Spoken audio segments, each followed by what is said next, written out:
Hello, ഇന്നത്തെ നമ്മുടെ recipe വന്നിട്ട് ടൊമാറ്റോ റൈസാണ്. നമുക്ക് വീട്ടിൽ തന്നെ എങ്ങനെ സിമ്പിളായിട്ട് ടൊമാറ്റോ റൈസ് ഉണ്ടാക്കുക എന്നുള്ളതാണ് ഇന്ന് ഞാൻ കാണിക്കാൻ പോണത്. അറിയുന്നവരുണ്ടാവും, എന്നാൽ അറിയാത്തവർ ഇതൊന്ന് ട്രൈ ചെയ്ത് നോക്കുക.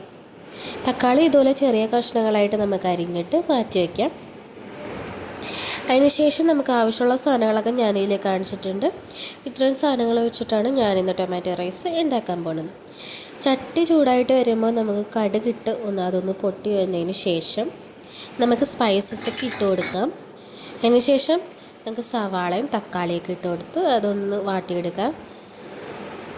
ഇതിലോട്ട് നമ്മൾ ഇടാൻ പോണത് ഇനി മഞ്ഞൾപ്പൊടി, മുളക് പൊടി, ഒരു 1/4 ടീസ്പൂൺ കായത്തിൻ്റെ പൊടിയും കൂടിയാണ് ഇട്ട് കൊടുക്കുന്നത്. അതൊന്ന് വഴറ്റിയതിന് ശേഷം ചെറിയ ചൂടുവെള്ളം കൂടി ഒഴിച്ചിട്ട് അതൊന്ന് വേവിച്ചെടുക്കുക.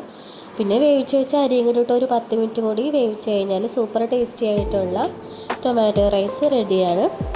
എല്ലാവരും ഒന്ന് ട്രൈ ചെയ്ത് നോക്കുക. നെക്സ്റ്റ് വീഡിയോ ആയിട്ട് കാണാം. ബൈ.